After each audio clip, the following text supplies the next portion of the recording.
Hello bankers, welcome back to Sure Increment. Today we will start our chapter 11th of IE and IFS, issue facing Indian economy. So friends, if you haven't subscribed to our YouTube channel yet, please go subscribe the channel. Also, if you want study material related to JIB like chapter wise notes,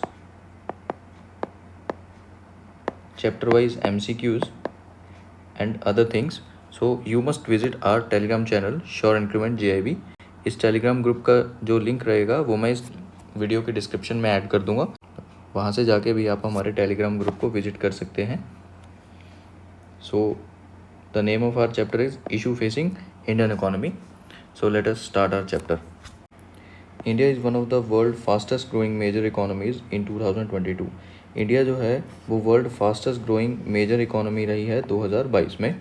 According to IMF's April 2022 World Economic Outlook, the Indian economy would grow by 8.9% in fiscal year 2022-23 before showing down to 6.9% in the fiscal year 2023-24.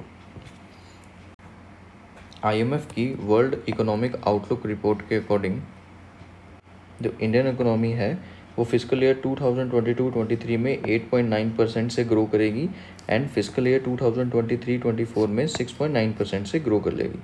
Similarly, the World Bank projected 8.7% growth in fiscal year 22-23 and 6.8% growth in fiscal year 23-24 in its January 2022 Global Economic Outlook report.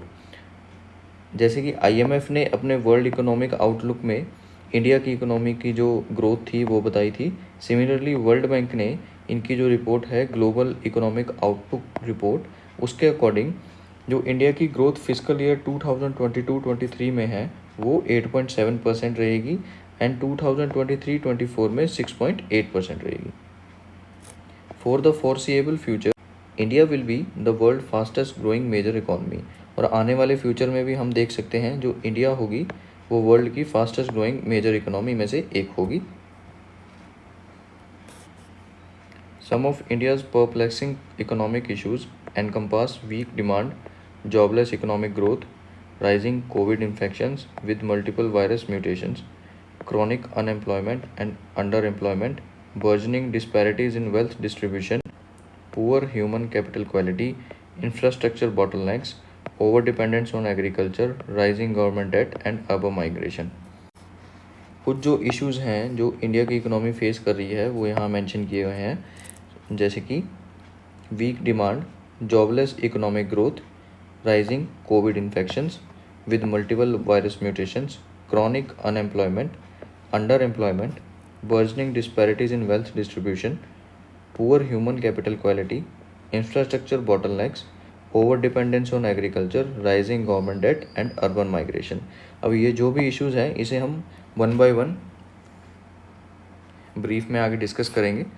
Late us move to our first issue of Indian economy and the first issue is poverty alleviation. According to the Planning Commission of India 2011-12 estimates, 25.7% of the rural population and 13.7% of the urban population were below the poverty line. Planning commission के 2011-12 के estimate के according rural population का 25.7% और urban population का 13.7% poverty line से नीचे sustain कर रहे हैं, पोवर्टी लाइन से नीचे हैं.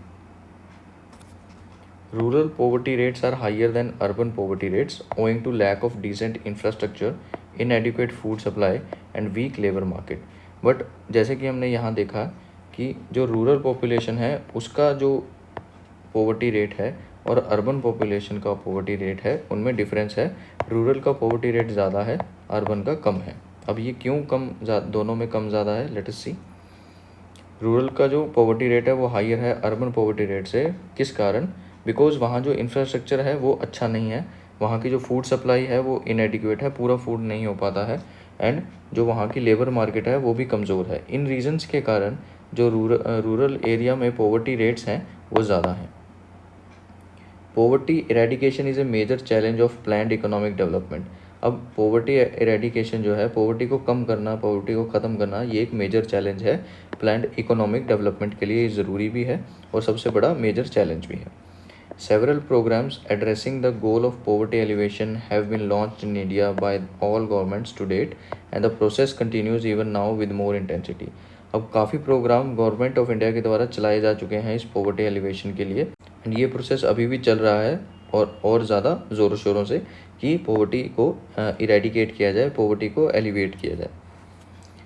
Some of the major poverty alleviation programs that were implemented with the goal of eliminating poverty are the Integrated Rural Development Program IRDP, Jawahar Graham Samriddhi Yojana JGSY, Mahatma Gandhi National Rural Employment Guarantee Act NREGA, National Food Security Mission, National Rural Urban Livelihood Mission, प्रधानमंत्री जन धन योजना, प्रधानमंत्री गरीब Kalyan Yojana, prime minister street vendor आत्मनिर्भर scheme, जो कि अभी latest scheme आई है PM Svanidhi. मतलब काफ़ी गवर्नमेंट ऑफ इंडिया के द्वारा प्रोग्राम्स चलाए जा रहे हैं. प्रोग्राम्स के नाम हमने यहाँ पर देखे पोवर्टी को एलिवेट करने के लिए. फर्स्ट हमने देखा कि पोवर्टी एक इशू है इंडियन इकोनॉमी के लिए. फिर हमने देखा कि अर्बन और रूरल में पोवर्टी का कितना कितना परसेंटेज है. फिर हमने आगे पढ़ा कि रूरल पोवर्टी जो है वो किस कारण है, वो लैक ऑफ डिसेंट इंफ्रास्ट्रक्चर के कारण है, इनएडिक्वेट फूड सप्लाई और वीक लेबर मार्केट के कारण है.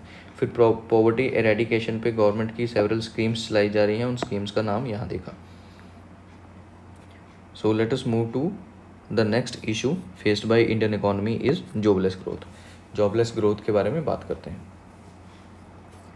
Jobless growth is an economic phenomena in which the economy grows maintaining or lowering its employment level.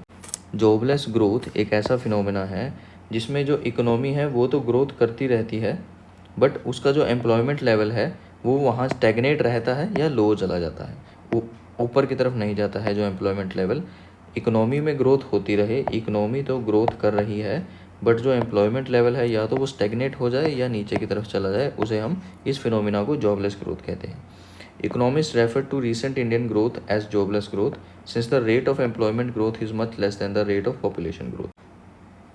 Economist ने जो इंडिया की अब ग्रोथ हो रही है उसे जॉबलेस ग्रोथ के अंदर रखा है, बिकॉज जो एम्प्लॉयमेंट ग्रोथ है वो इतनी नहीं हो रही है अगर हम उसे कंपेयर करें पॉपुलेशन ग्रोथ से.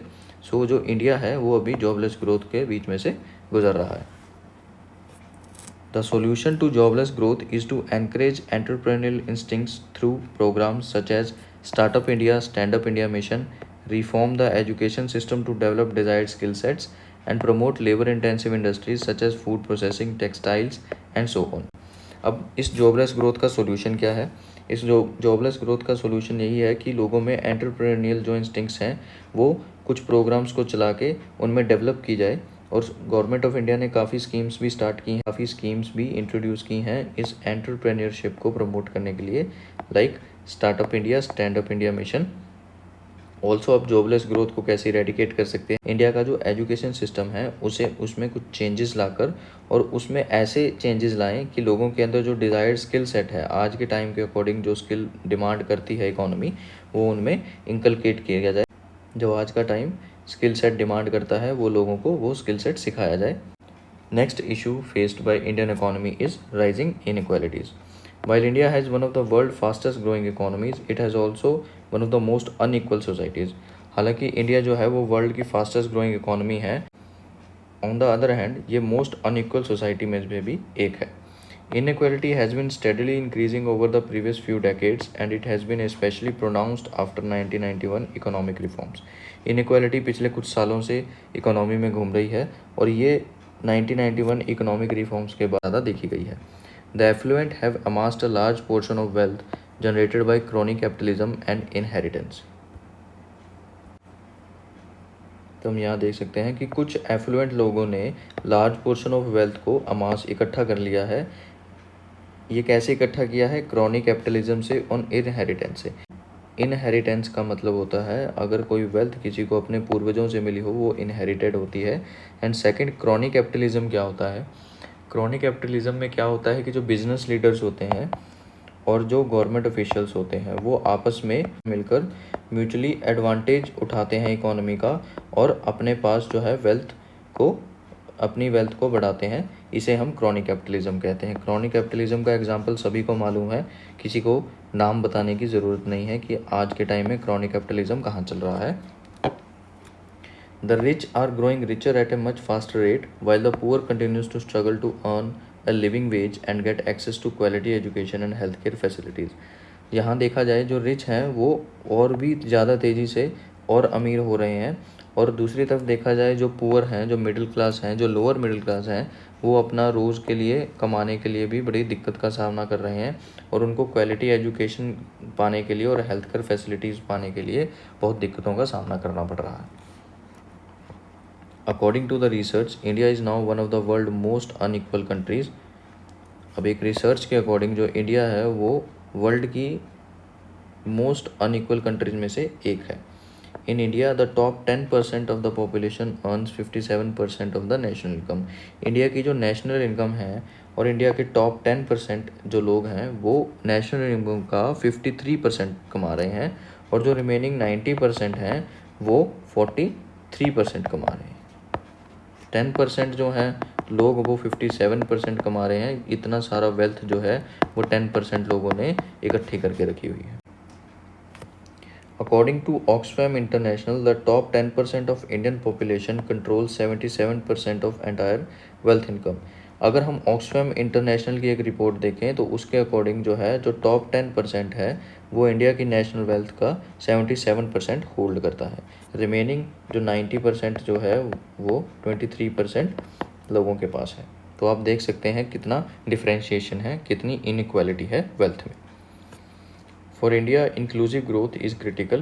To solve the issue of inequality, the government must increase spending on healthcare, education and social welfare. अब इसके राइजिंग इनइक्वालिटी को कम करने के लिए गवर्नमेंट को क्या करना चाहिए, उसे हेल्थ केयर पर ज़्यादा स्पेंड करना चाहिए, एजुकेशन पर ज़्यादा स्पेंड करना चाहिए एंड सोशल वेलफेयर पर ज़्यादा स्पेंड करना चाहिए। Another approach may be to directly reduce income disparity by taxing the rich more heavily. या फिर गवर्नमेंट क्या कर सकती है, जो ज़्यादा अमीर लोग हैं, जो जिन्होंने ज़्यादा वेल्थ इकट्ठी की हुई है, उन पे ज़्यादा टैक्स लगा सकते हैं।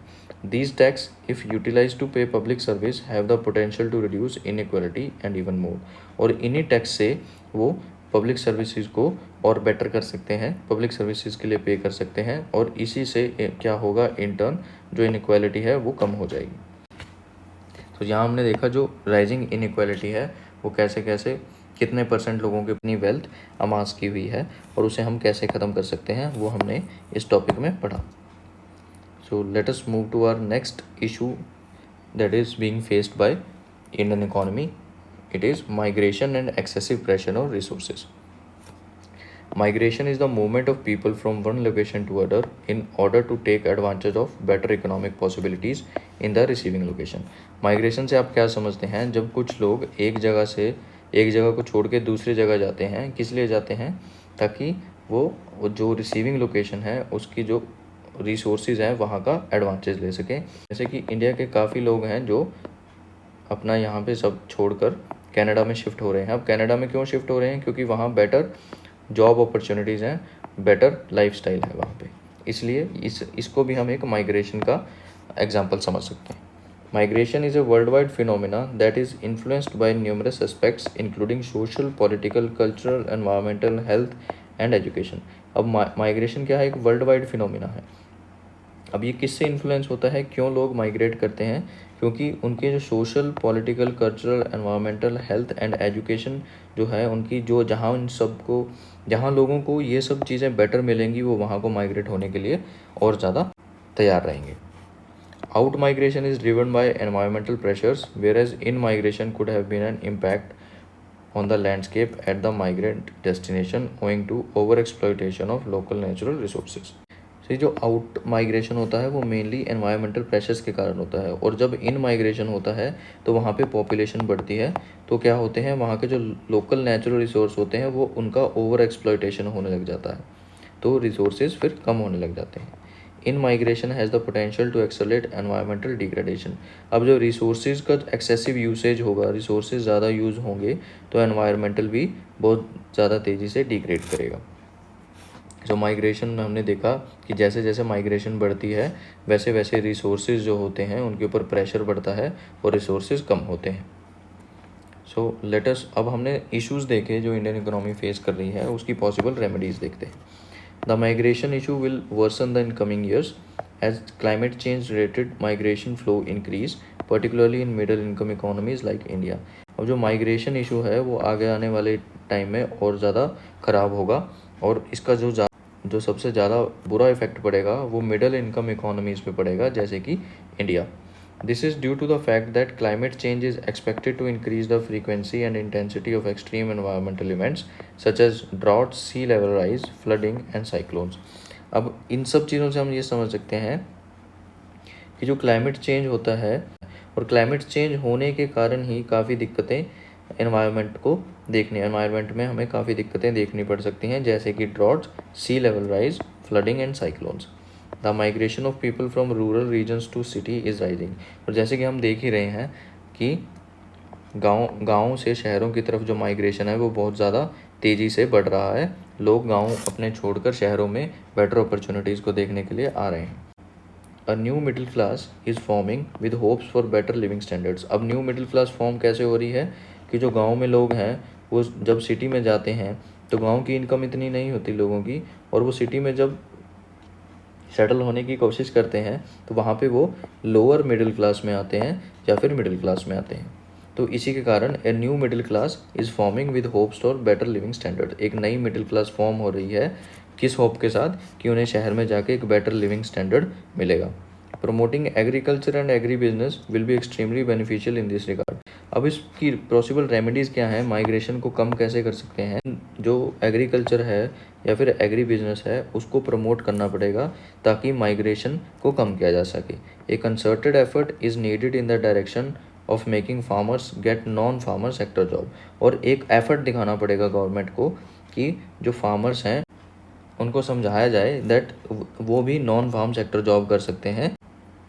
A special care is required in this respect as new opportunities should be created as near home near as possible। और जो जहाँ से लोग अपना घर छोड़ के सिटीज़ में सेटल हो रहे हैं, गवर्नमेंट को ट्राई करना चाहिए कि वहाँ पे न्यू अपॉर्चुनिटीज़ बनाए ताकि लोग अपने घर के पास जितना हो सके उतना वहाँ रहें और अपना घर छोड़ के सिटीज़ में माइग्रेट ना करें, अदर जगह माइग्रेट ना करें।